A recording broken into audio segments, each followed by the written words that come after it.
Meghan's not the only American marrying into British aristocracy. Lady Victoria Hervey's brother weds US art consultant in classy London ceremony. There's no getting away from it. A marriage that takes Meghan Markle into the heart of the House of Windsor is going to present her with a very steep learning curve. And the royal family, in its turn, may have to do some adapting to the newcomer, even though change isn't something that comes easily to them.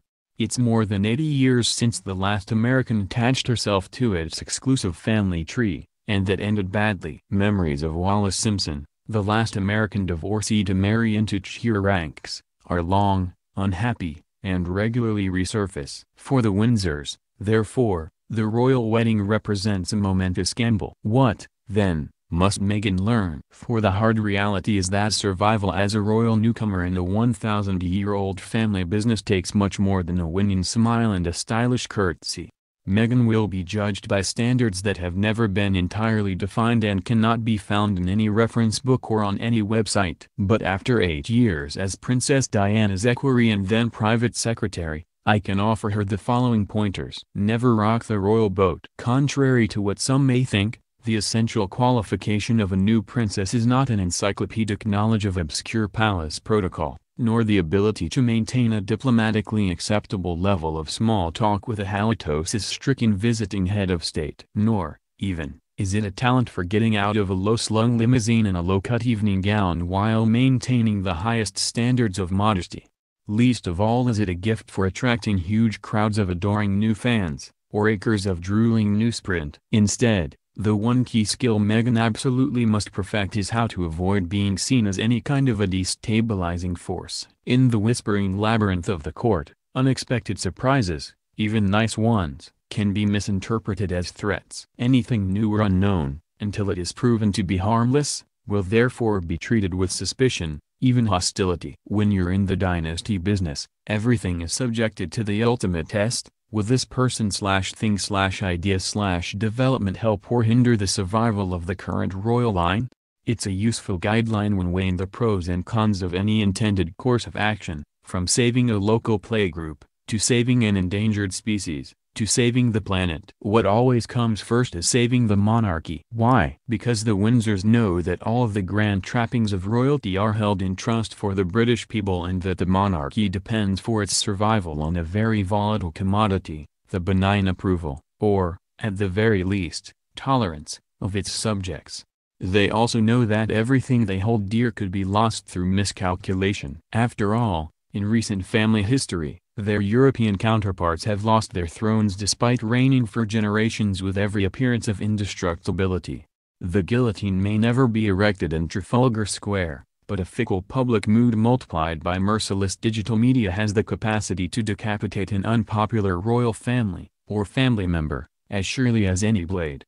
Postponing that day is the unwritten first duty of those in the British royal dynasty business. So, Meghan's prime function will be to support the crown, avoid bringing it into disrepute and act as a non-political focus of national unity. Everything else, even developing a globally acclaimed portfolio of irreproachably good causes, is superfluous. The bottom line is that, as a princess, she has no remit to save the world or anything in it, or preach at us, admonish us or signal any fashionable virtue. Her job is to exist, preferably without rocking the constitutional boat. And if, in the process, by the way she conducts her own life, she gently inspires us to do more and better with our own, then she'll probably be treated with respect and remembered with affection far into the future. Don't forget about the chaps. Nobody could doubt Meghan's sincerity when she said, right now, with so many campaigns like #MeToo and #TimesUp, there's no better time to continue to shine a light on women feeling empowered and people supporting them. However, the perspective that draws such warm applause at Californian awards ceremonies may need adjusting in a nation with a female prime minister and female head of state. Indeed, Meghan's advisors may also feel uneasy about an attitude that so readily excludes half the population. She might also like to bear in mind that quite a few members of the royal family are men and that not all of them have always managed to achieve #MeToo approved standards of what is considered to be correct male behavior. beware the rest of the family. It's been several centuries since any of Harry's forebears cut off the head of a wife who displeased him. But Meghan should be in no doubt about the House of Windsor's ability and willingness to exercise some very modern tortures on errant newcomers. Among these must be counted the clumsy efforts of some misguided Charles loyalists to smear Diana not just as sad and mad, but bad as well. As the Diana tragedy confirmed, when dealing with perceived threats, Windsors can be quite uncompromising. If you acquire for yourself a profile, a purpose and a passionate public devotion independent of the royal mainstream, then you risk being perceived and presented as a threat to the crown itself. This will mobilize the full forces of the establishment against you, and it won't feel constrained by any fluffy notions of old-fashioned British fair play. Whatever fairy tale image Meghan may have once had of palace life, the reality is as old as time. Behind the public image, courts are breeding grounds of intrigue, ambition, gossip and jealousy. Don't let it all go to your head. One evening, I accompanied Diana to a glittering New York ceremony at which she was given the Humanitarian of the Year award. This was an honor she tried to resist, partly on the grounds that her job meant she should be giving out awards, not receiving them. Afterwards, over a glass of champagne, I told her, "I think you were right to accept this one. You've certainly earned it." She briefly raised her eyebrows, then turned to look at the nighttime Manhattan skyline. "No, Patrick, I don't deserve this," she said. Then she raised her glass. "But I am working on it." That phrase summed up her vision of herself. And it wasn't a bad poster image for a very successful brand of royalty, modesty and determination. The danger of Meghan forming a false sense of her own worth is very real. Be true to yourself. A large part of royal interaction, and especially the bit of it we see in public, is a kind of act. When I was at the palace, we used to joke that 9/10 of being royal was turning up at the right place at the right time in the right clothes with the right speech in your pocket and the right expression on your face. However, Meghan should beware. Any suspicion that your public persona is not an honest reflection of your real personality will become obvious, sooner or later. It's also wise to remember that hardly anyone, not even a trained actress, can keep up an act forever. So Meghan may as well decide that the part of her she allows us to see is one that is both real and reliably predictable. Take Princess Diana. The public's impression of Diana as a gutsy woman doing her best to help those in need, while raising two sons and fulfilling exaggerated expectations as a royal role model, was, as I saw for myself, essentially accurate. People liked what they saw, believed it to be authentic and wanted more of it. One thing you should never do. In a lifetime of royal service, Meghan cannot expect always to please. She should think long and carefully, however, before reaching for the race card as a response to unfavorable news stories. Her diverse ancestry is a positive asset for the House of Windsor, as its members and supporters are well aware. But it would be tragic if Meghan or her husband got into the habit of firing ethnic warning shots at the very same media that will reliably trumpet all their good work for years to come.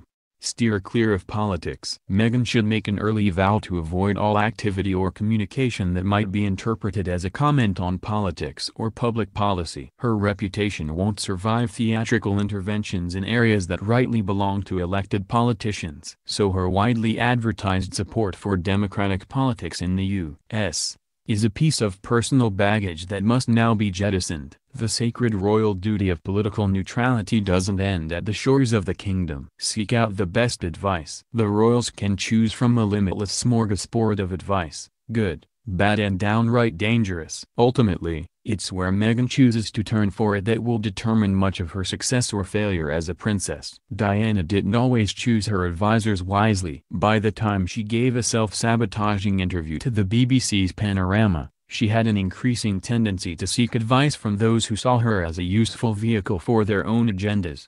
Sadly, they encouraged her to portray herself as a victim, rather than as the strong, influential woman I knew her to be. Never complain, never explain. The Queen has demonstrated over the course of a lifetime that modern monarchy works best when it sticks to the old rule: never complain, never explain. Prince Charles favors a different tactic, drawing criticism for what has been seen as an unwise amount of complaining and an unroyal amount of explaining.